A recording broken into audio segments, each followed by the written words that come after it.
নগাঁও জিলাৰ ৰহাৰ 12 বছৰীয়া পিংকি দাসৰ নিৰুদ্দেশৰ ঘটনাৰ এক নতুন ৰূপ লাভ কৰিছে।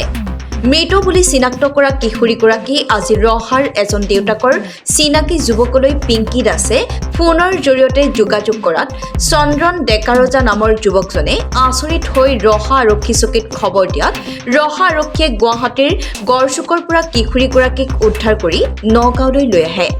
11 জুন তাৰিখে ৰহাৰ কিশোৰী 6মান শ্ৰেণীত পঢ়ি থকা এগৰাকী কিশোৰী নিৰুদ্দেশ হৈছিল। 12 তাৰিখে তেওঁলোকে ৰহা থানাত আজাহাৰ দাখিল কৰিছিল।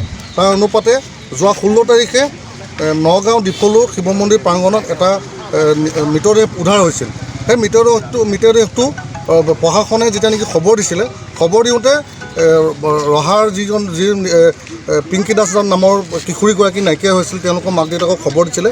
সেই মাক দেউতাকে গৈ তাত গৈ তেওঁলোকে দেখিছিলে যে মাক দেউতাকে আজি এসপ্তাহ ধৰি নিজৰ সন্তানটো নাইকিয়া হৈ আছিল। সেই দুখৰ মৰ্মবেদনাত তেওঁলোকে ভাগি পৰিছিল। তেনে অৱস্থাত গৈ তেওঁলোকক পাইছিল। তেতিয়া তেওঁলোকক কৈছিল যে এইটো আমাৰ হয় বুলি কৈছিলে। কিন্তু এটা ৰহস্যজনক কথা, এতিয়া আমি সংবাদ মাধ্যমৰ যোগেদি জানিব পৰা মতে যে পিংকি দাস জীৱিত অৱস্থাত আছে। গুৱাহাটী গড়চুকত ঘটনাত তেওঁ উদ্ধাৰ হৈছে বুলি আমি জানিব পাৰিছোঁ। এটা যে ৰহস্যজনক ঘটনা যে এতিয়া যে যিগৰাকী মৃতদেহ আছিলে তেওঁ কোন আছিলে। আৰু আমি অসম জাতীয়তাবাদী যুৱ ছাত্ৰ পৰিষদে আমি যেতিয়া নেকি আমি প্ৰতিবাদ কৰিছিলোঁ, সেই প্ৰতিবাদ কৰাৰ কাৰণে আৰক্ষী প্ৰশাসনে ক্ষিপ্ৰতাৰে লৈছিলে। আজি এই ক্ষিপ্ৰতাৰে লোৱাৰ কাৰণে আজি পিংকি দাস আৰু আমাৰ মাজলৈ ঘূৰি আহিছে। আমি ৰাইজৰ পক্ষত আছোঁ আৰু এই মৃতগৰাকীৰ কাৰণে আমি পুনৰ আন্দোলন কৰিবলৈ আমি আপোনালোকৰ মাধ্যমৰ আগতেকি সকীয়াই দিলোঁ। কিন্তু এটা ডাঙৰ প্ৰশ্ন হৈছে সেইগৰাকী কোন আছিল? সেইগৰাকী এতিয়াও আমি চিনাক্ত কৰিব পৰা নাই। সেইটো কাম প্ৰশাসনৰ কাম। গতিকে আৰক্ষী প্ৰশাসনে তেওঁলোকে ক্ষিপ্ৰতাৰে লাগক, যেনেকৈ পিংকি দাসৰ ক্ষেত্ৰত তেওঁলোকেও সেই তেনেকৈ ক্ষিপ্ৰতাৰে লাগিবৰ কাৰণে আমি আপোনালোকৰ মাধ্যমৰ যোগেদি আমি দাবী জনালোঁ। এতিয়া প্ৰশ্ন হয়, মৃত কিশোৰীগৰাকী কোন হয়, তেওঁ ক'ৰ কিশোৰী, সেয়া এক ৰহস্যৰ আঁৰত। আহক আমি ঘটনাটোৰ বিষয়ে ৰাইজে কি কয় শুনো আহক। ৰহাৰ পৰা নৱজ্যোতি ভূঞাৰ ৰিপৰ্টাৰ লাইভ অসম। ভৰিহাত বুকু চকু খুব কঁপি গৈছিলে। ভয় এটা অনুভৱ হৈছে, হয় নহয় সঁচাই। মই এটা ফোন কৰিছে যদিও মোৰ নিজকে লগা নাই যে হয়। কিমান সময়ত কৰিছে?